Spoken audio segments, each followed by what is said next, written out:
सब आशा करते हैं बहुत अच्छे होंगे। दोस्तों एक न्यू वीडियो में फिर से आप सभी का हार्दिक स्वागत है। आज के वीडियो में दोस्तों हम बात करेंगे महारानी अहिल्याबाई होलकर के इतिहास के बारे में, महारानी अहिल्याबाई होलकर की बायोग्राफी के बारे में। दोस्तों महारानी अहिल्याबाई कौन थी, इतिहास में उनका किस प्रकार योगदान रहता है, आज के इस वीडियो में आपके साथ चर्चा की जाएगी। वीडियो को शुरू से लेकर आखिरी तक देखें। दोस्तों आप सभी दोस्त इस YouTube परिवार को बहुत अच्छा रिस्पांस दे रहे हैं। आशा है किसी प्रकार का रिस्पांस आप सदा इस YouTube परिवार के प्रति बरकरार रखेंगे। दोस्तों शुरू करते हैं आज के वीडियो को।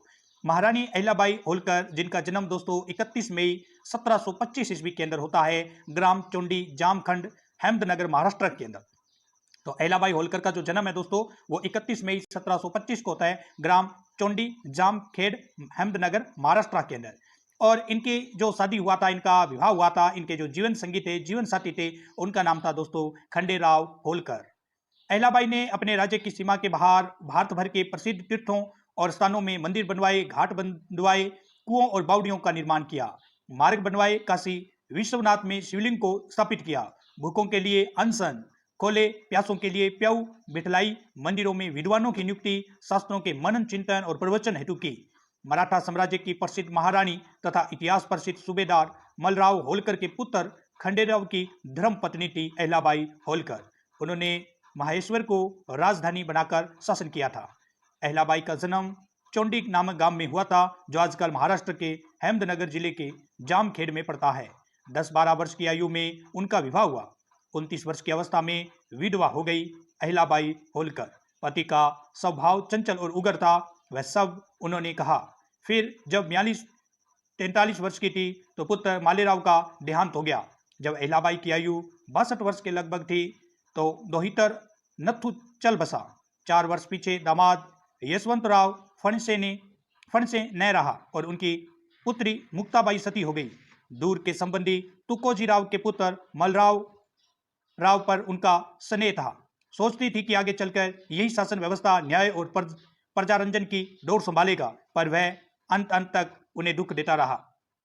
अहिल्याबाई ने अपने राज्य की सीमा के बाहर भारत भर के प्रसिद्ध तीर्थों और स्थानों में मंदिर बनवाए, घाट बनवाए, कुओं और बावड़ियों का निर्माण किया, मार्ग बनवाए, सुधराव, भूखों के लिए अनशन खोले, प्यासों के लिए प्याऊ बिठलाई, मंदिरों में विद्वानों की नियुक्ति की, शास्त्रों के मनन चिंतन और प्रवचन हेतु आत्म प्रतिष्ठा के झूठे मोह का त्याग करके सदा न्याय करने का प्रयत्न करती रही। मरते दम तक ये उसी परंपरा में थी जिसमें उनके समकालीन पूना के न्यायाधीश राम शास्त्री थे और उनके पीछे झांसी की रानी लक्ष्मीबाई हुई। अपने जीवन काल में ही उन्हें जनता देवी समझने और कहने लगे थे। इतना बड़ा व्यक्तित्व जनता ने अपनी आंखों देखा ही कहा था। जब चारों ओर गड़बड़ मची हुई थी, शासन और व्यवस्था के नाम पर घोर अत्याचार हो रहे थे, प्रजाजनन, साधारण गृहस्थ, किसान, मजदूर अंतहीन अवस्था में शिष्क रहे थे, उनका एकमात्र सारा धर्म अंधविश्वासों, भय, त्रसों और रूढ़ियों की जकड़ में कसा जा रहा था।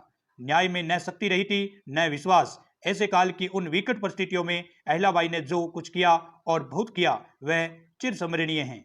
इंदौर में प्रतिवर्ष भाद्र कृष्णा चतुर्थी के दिन अहिल्या उत्सव होता चला आता है। अहिल्याबाई जब 6 महीने के लिए पूरे भारत की यात्रा पर गई तो ग्राम उबदी के पास स्थित कस्बे अकवाल्या के पाटीदार को राजगाद सौंप गई, जो हमेशा वहां जाया करते थे। उनके राज्य संचालन से प्रसन्न होकर अहिल्याबाई ने आधा राज्य देने को कहा, परंतु उन्होंने सिर्फ ये मांगा कि महेश्वर में मेरे समाज लोग यदि मुर्दों को जलाए जाए तो कपड़ों समेत जलाए। उनके मंदिर निर्माण और अन्य धर्म कार्यों के महत्व के विषय में मतभेद है। इन कार्यों में अहिल्याबाई ने अंधाधुंध खर्च किया और सेना ने ढंग पर संगठित नहीं की। तुकोजी होलकर की सेना को उत्तरी अभियानों में अर्थ संकट सेना पड़ा। कहीं कहीं ये आरोप भी है कि इन मंदिरों को हिंदू धर्म की बाहरी चौकियां बतलाया है। तुकोजीराव होलकर के पास 12 लाख रुपए थे। जब वह अहिल्याबाई से रुपए की मांग कर रहा था और संसार को दिखलाता था कि रुपए पैसे से तंग हूं, फिर उसमें अहिल्याबाई का दोष क्या था? हिंदुओं के लिए धर्म की भावना सबसे बड़ी प्रेरक शक्ति रही है। अहिल्याबाई ने उसी का उपयोग किया। तत्कालीन अंधविश्वासों और रूढ़ियों का वर्णन उपन्यास में आया।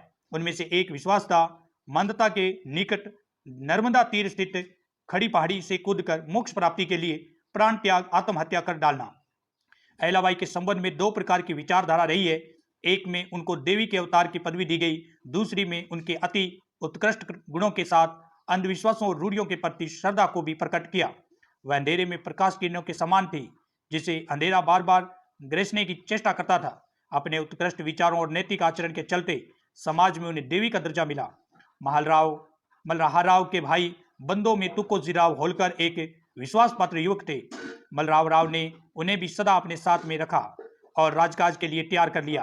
अहिल्याबाई ने उन्हें अपना सेनापति बनाया और चौथ कर वसूलने का काम उन्हें सौंप दिया। वैसे तो उम्र में तुकोजीराव होलकर अहिल्याबाई से बड़े थे, परंतु तुकोजी उन्हें अपनी माता के समान ही मानते थे और राज्य का काम पूरी लगन और सच्चाई के साथ करते थे।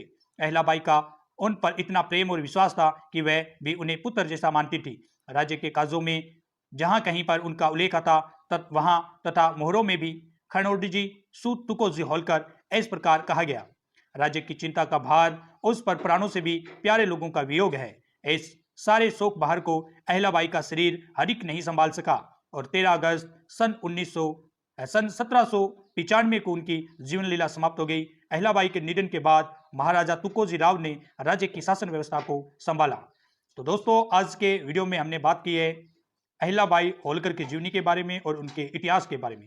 अहिल्याबाई होलकर जिनके जो भी करीबी थे सभी का दाह संस्कार हो गया था, किसी न किसी कारणवश वो मारे गए थे। लास्ट में आखिरी बार अहिल्याबाई होलकर ऐसी विकट स्थितियों से घिर जाती है जिसमें चारों तरफ विनाश ही विनाश था।